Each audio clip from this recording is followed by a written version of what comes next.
This is what you can do about taking control of your own health, a podcast for people interested in exploring why we get sick, as well as in learning how to create bodies that are healthy, strong, fit, and disease resistant. I'm Sean McClendon, your host. I'm a certified personal trainer.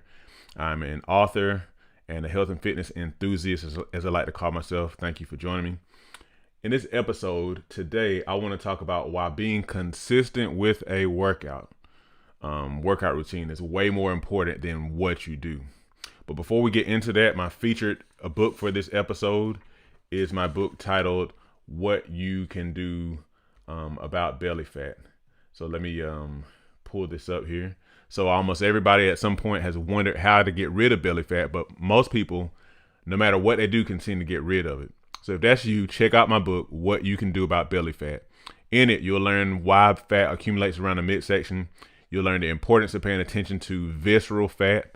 And you'll receive key exercise, eating, and lifestyle strategies to help your body target belly fat based on my personal training experience, as well as my experience with reducing my own belly fat to around 10%. So if you're ready to take steps to melt belly fat away naturally and keep it away, this is your book. Buy it on Amazon. Look below in the description for a link to my book.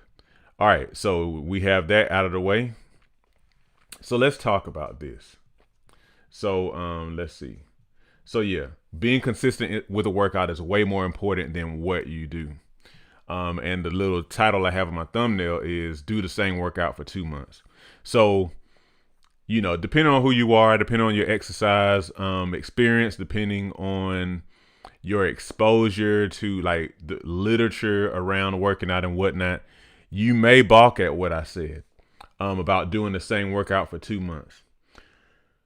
But this is why I say this. It's because of my personal experience. So I was the type of person that, I've been working out for a while. I've been, because of like my dad's influence, I've been exposed to working out for a very long time, running, doing various type of calisthenics, lifting weights and things like that. And my brother can attest to this. He actually has a podcast as well, called God Made, and he talks about some similar topics as well. So go check him out, man.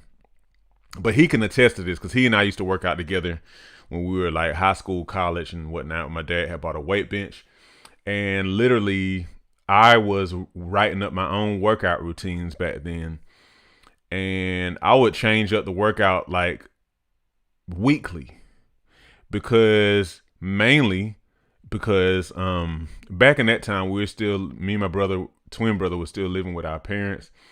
And one thing we would do as a family is go to Barnes and Noble and just chill out there, and my parents would go get them a little drink or something like that and read books, and we would go, and mainly what my brother and I would do is go over to the magazine section and look up, muscle magazines, Muscle and Fitness, Muscular Strength, Muscular Development, all those type of muscle magazines. And so, you read those magazines and they have like these features of these big time bodybuilders, and it would interview them, and then they give like a sample workout routine or something like that. And it would always be the things that would always have me changing my workouts are, one, I would see what this guy was doing, I see what that guy was doing, and be like, oh man, I'm not doing that, I need to do that. The other thing was just the whole principle of plateau, like what do you call it? Like a workout plateau, where essentially you're getting gains, as they say, and then your progress stalls. You don't see any changes. You're not seeing any strength improvement. And because I was really wanting to build a massive amount of muscle back then, I was like, man, surely I've plateaued because I don't really see the growth I want to see. I do all this stuff and I'm not seeing results. So I was always kind of like feeling in the back of my mind when I was doing my workouts that okay, well, I must still not be doing the right type of thing to stimulate my muscles to grow. And so I would change and change and change and change and change. So fast forward to probably about 4 or 5 years later, I had gotten through undergrad, and I was working on my 9-to-5 job as an engineer. And I had kind of started to have a mindset toward doing more so calisthenics because finding people online around that time who were doing, so this is like late 2000s, mid to late 2000s, 2008, 2009, and seeing people in the hood, in New York City, in the playgrounds in the city, who are huge and cut and all this kind of stuff, just doing push-ups and stuff. I was like, so these dudes aren't even going to the gym and using they're just using their bodies to get amazing bodies. In some cases, some of these folks, they have prison workouts where folks are just getting really in shape doing workouts in prison. And that was like really motivating me because like folks are being so creative and improvising so much and getting like very, very muscular, fit bodies, just using their body weight pretty much. So anyhow, here, hold on a second. Let me X this thing out that came on my computer. But anyhow, so I started to lean toward calisthenics then, and I'm going somewhere. And so I was doing calisthenics, push-ups, pull-ups, which I was terrible at, by the way. I could only do about 2 or so, and they were like the 2 I could do were raggedy, really raggedy.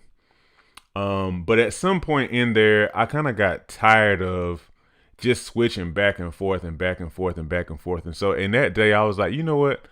I'm not going to change anything I do. I'm not going to change. All I'm going to do is I'm just going to stick with the same thing for a long time. And if anything, all I'm going to try to do is I'm just going to try to add reps over time. So I think I was doing some sort of circuit 3 days a week where I would just do like, I think maybe push-ups, chin-ups, pull-ups, and dips or something like that. And I would do that workout routine, it would be a circuit with little to no rest in between. I get however many reps of each exercise I could do and then go around and around. I think I'd do that for a period of time. And my goal was to add a rep, I think, every week. So I would do that workout 3 days a week, same amount of reps for each exercise. And then the next week, I would add a rep to each of those sets. And so that's all I was doing, same workout. And I did it so much, I just kind of almost blanked out as far as like anything else except for I just went to the gym and I knew automatically what I was going to do. Then one day I remember I was, they have those mirrors and stuff in there, and I kind of turned and I had on like a sleeveless shirt or something like that. And I saw like an arm cut kind of appear like in the tricep area. I said, whoa, hold on a second. What's that? Look at that arm meat right there. And it's like, wow, I haven't seen my arms defined like this before. And I remember even a guy who I used to work with out there, another fellow engineer, and he would be in the gym sometimes when I was. And we were just kind of doing workouts together. I think I was joining him for a workout one day. He was like, man, Sean, you got those cut arms. And I was like, oh, who, me? And I still wasn't as big as I wanted to be. And even now, I would still want to gain some mass, but I'm not nearly as concerned about that anymore. However, that taught me something. It taught me that changing up your workout so much, this is my opinion based on my experience. Changing your workout frequently is kind of overrated. Now, you can plateau, but think about it. This is the way the body adapts. The body, first of all, it's amazing the way God made our bodies. Your body, when you do something different with it, your body's kind of like, whoa, and that's physical, that's mental, all this kind of stuff. But like, since we're talking about the physical body, what happens at first is that you get sore because you've used your muscles in a way that they're not used to. So it kind of causes a lot of soreness, some muscle damage and whatnot. And so your body is kind of like in the background, it's repairing itself, but your body's response is always going to be, okay, I need to improve for when this happens again so I can do it better, so I can be more used to it. And so the next time you work out, you may not be able to tell the improvement, but there has been, you're like incrementally better. You can't tell, but then you do it again and you do it again and you do it again. And what happens is you become efficient at that. That's why you have like the legendary stories, for example, of like Kobe Bryant shooting hundreds of jump shots from different parts of the court and getting to the point where, you know, he could like about do certain kind of shots with his eyes closed because he'd done it so much that he knew how it felt, because your body kind of gets used to stuff, but it still takes a while. Okay. And so, you know, I think the recommendation I've heard is, I don't remember these days because I don't keep up with the literature as much these days.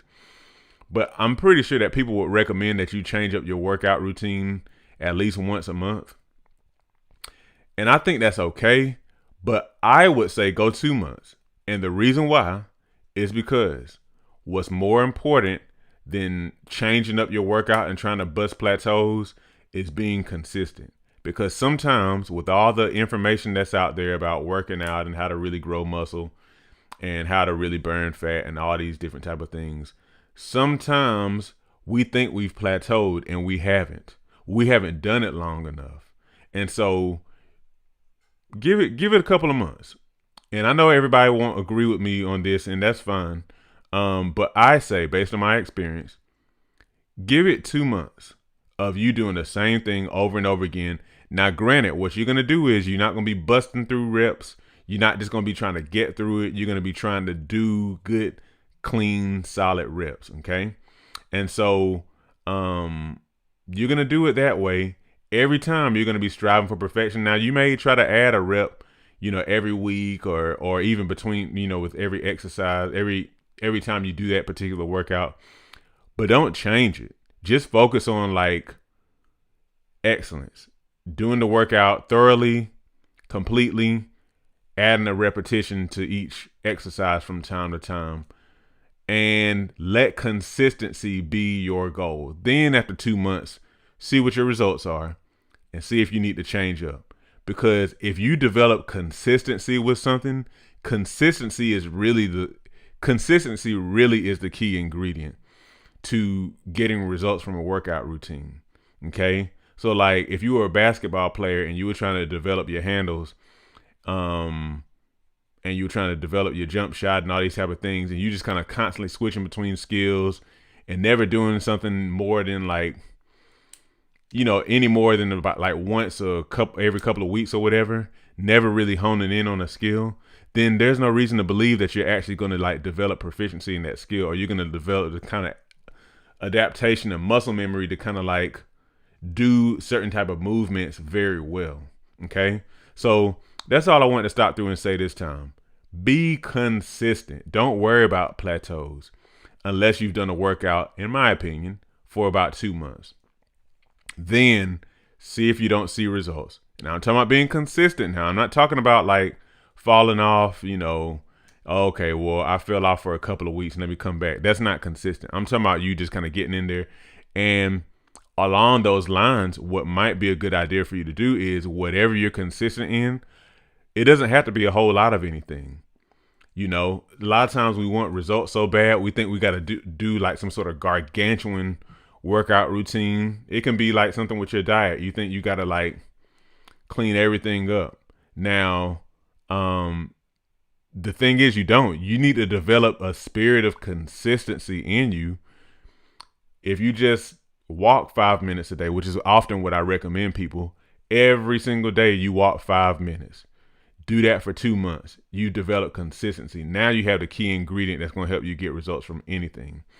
You know, or you don't eat until 10 o'clock every day. And you do that over and over and over and over and over again. And then it becomes a habit. If you develop healthy behaviors that become habits, you develop those through consistency, you're going to get results. You're going to become the type of person who gets results with your health, period. And I think if you think about what I'm saying a little bit, you'll know exactly what I mean. And you'll see the merit behind it. Okay. So hopefully this helps. Please take it to heart, because you can hear me say all these things, and if you don't actually consider them, then it won't mean anything for you. So like, please take it to heart. All right, so I hope this has been good for you. Just a short and sweet episode. Don't forget to get today's featured book, What You Can Do About Belly Fat, in the description below. Make sure you subscribe. Make sure you like. Make sure you share this podcast episode. Stick around because we're going to have more and more episodes coming out here. I'm putting a lot of content out these days, but it's not just, just random content. It's like I'm really thinking about this stuff. So I hope you'll stick around. And always remember, your doctor's not responsible for your health. You are. God bless you.